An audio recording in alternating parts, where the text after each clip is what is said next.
Organization. The chaos. Okay.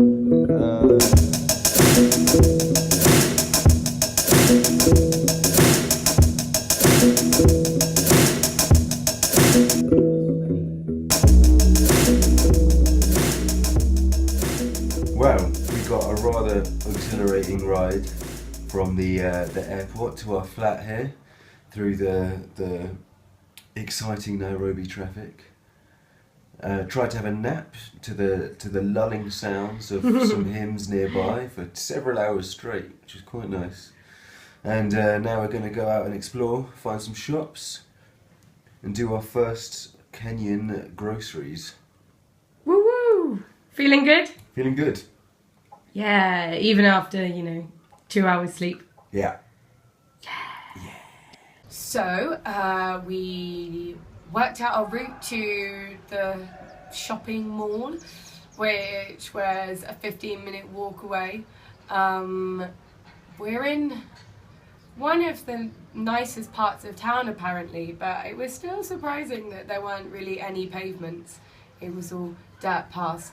But we got there and went to such a nice cafe, had an iced coffee each, and we went to the supermarket, and that was quite fun. Worked out a few bits. So yeah, we're starting to get our feet on the ground. What's our plan for tonight? Staying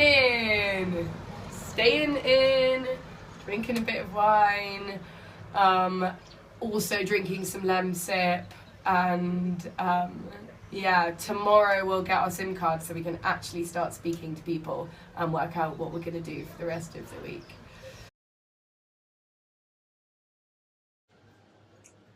So, it's our second day in Nairobi. We have just sat down for a drink at the exchange bar in the Sheraton Hotel, which is well known for being a backpacker place. Only, is it a backpacker place, Alex?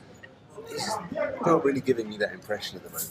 I'm feeling pretty thoroughly underdressed at the moment. Though everyone's been very nice to us, in fairness. But we've been having a very lovely day. Where did we go earlier? We walked into Lavington Mall, as we had done the day before, and from there we had the brand new experience of getting an Uber in Nairobi, which was actually pretty much as convenient as it is in London, and a damn sight cheaper too. From there we went to the National Museum of Nairobi, which was a lot of fun. A bit pricey, but lots of great old human fossils from,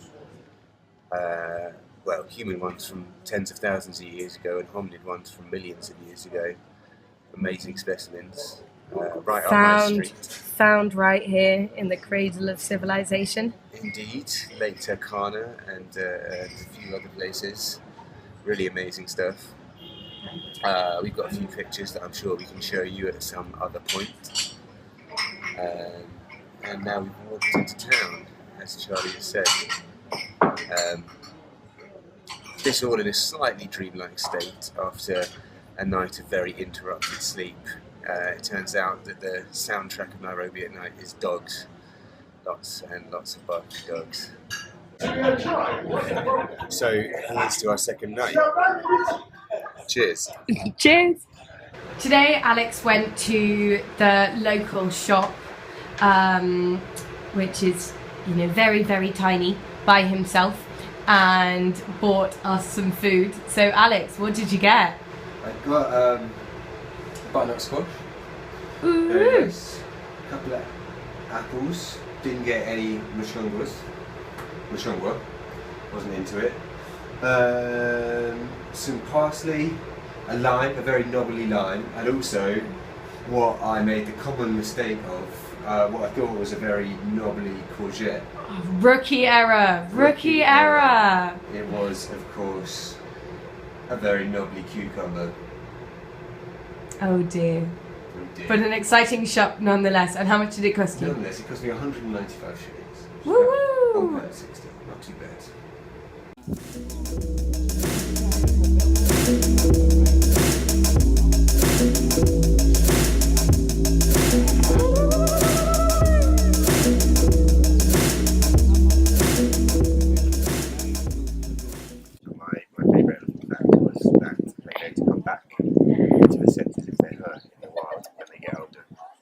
now in the Giraffe Conservation Centre in Nairobi.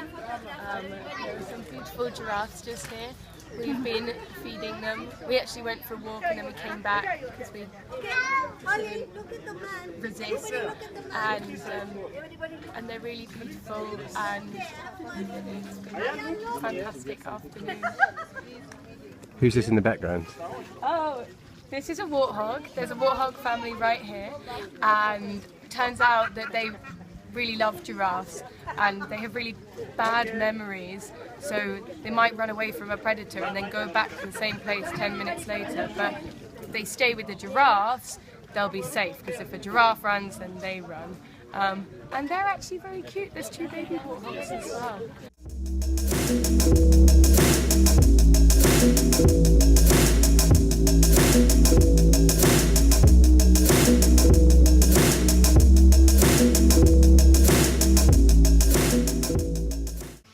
This is Betty, and Katie, this one is for you.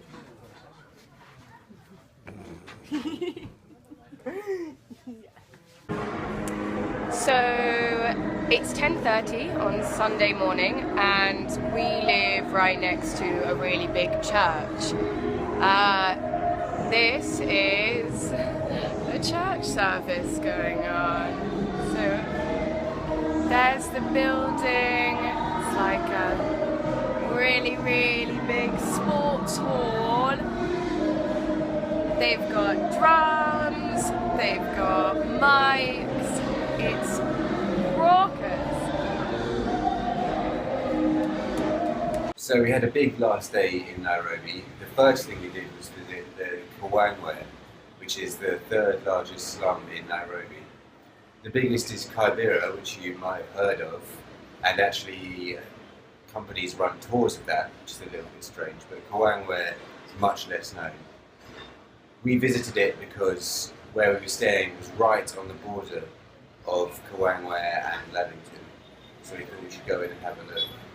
So my first impressions were of the inadequacy of living quality there. There was just rubbish strewn everywhere.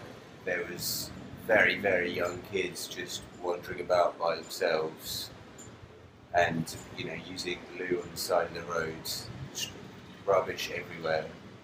So, is there anything positive that you could say about Kawangware?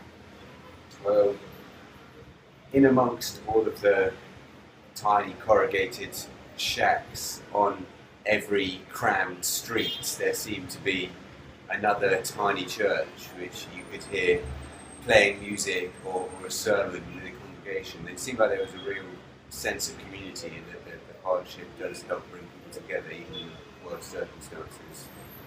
And there was also quite a lot of people trying to sell stuff, running little shops, really trying to make the best of it.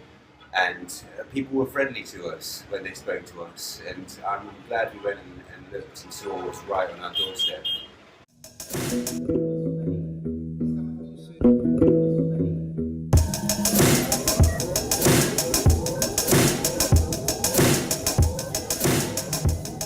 So from there we took a public bus into town. That was great, very cheap. We decided to walk around the government area. Most of the buildings were quite nondescript, but then we saw the Senate building, which had this beautiful clock tower. I had seen that there were some signs around saying photographs prohibited, but there weren't many people around, so I took one. About 2 seconds later, a policeman calls us over, says it's prohibited. I say, I'm so sorry, I'll delete the photo. But he's not happy with this at all. He starts talking about fines up to $200. But it all sounded really, really suspect. And when he suggested that we go to the station with him, I agreed, because I knew that something was up. So we went to the station and we were berated for 10 minutes, during which I think I sweated all of the water from my body. And then we were let go. No fine and no charges. So that was our first bit of African police corruption. And then we had a really cool experience. So we're standing on the top of the Kenyatta Conference Centre on the helipad itself, looking out over the wilds of Nairobi, and it's great, yeah. It's surprisingly flat, but very beautiful in its own way.